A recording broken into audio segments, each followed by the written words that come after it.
So guys, andito ngayon tayo sa China Lansu Beef Noodles. So ito yung aabangan natin ngayon na buffet. So tara, let's check out the food. Dito ba yun? Tama ba? Alright, see you!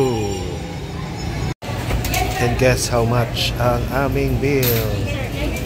31,000. Wow! Everything is unlimited? Everything is unlimited. Make sure no leftover. No leftover. Okay. Thank you.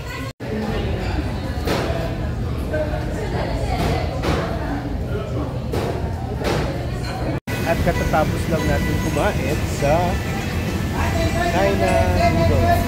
Masarap ba? Anong verdict? And ano yung nakakapagtaka? Nakakapagtaka. Ano nakakapagtaka? Something that is mysterious or nakakagulat. Alam ko, nakita ko na 31,000 yung presyo pag take out. Ilang sakong siopaw yun. Pakita mo. Ayan o. Wow! Pero, with the review, ilang thumb ang mabibigay mo? Thumbs up? 2 thumbs? 2 thumbs. Okay. Ikaw naman, ilang thumbs ka?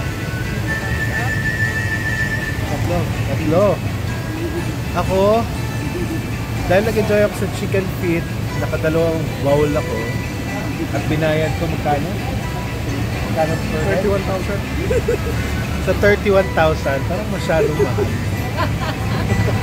Dalawang bowl lang ng chicken. Anyway, so hindi kami happy. Maghahanap pa kami ng ibang mga kainan.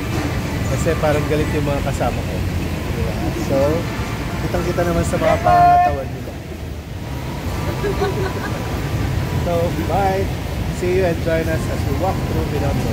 Tayo dun and mamaya tingnan natin kung saan pa tayo.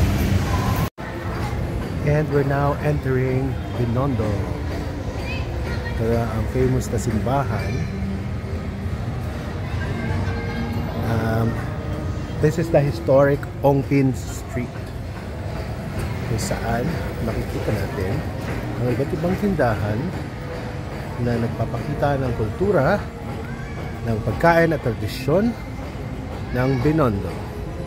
Samahan niyo ako sa aming journey at paglalakad upang tuklasin ang iba't ibang pwede nating i-enjoy dito sa Ongpin.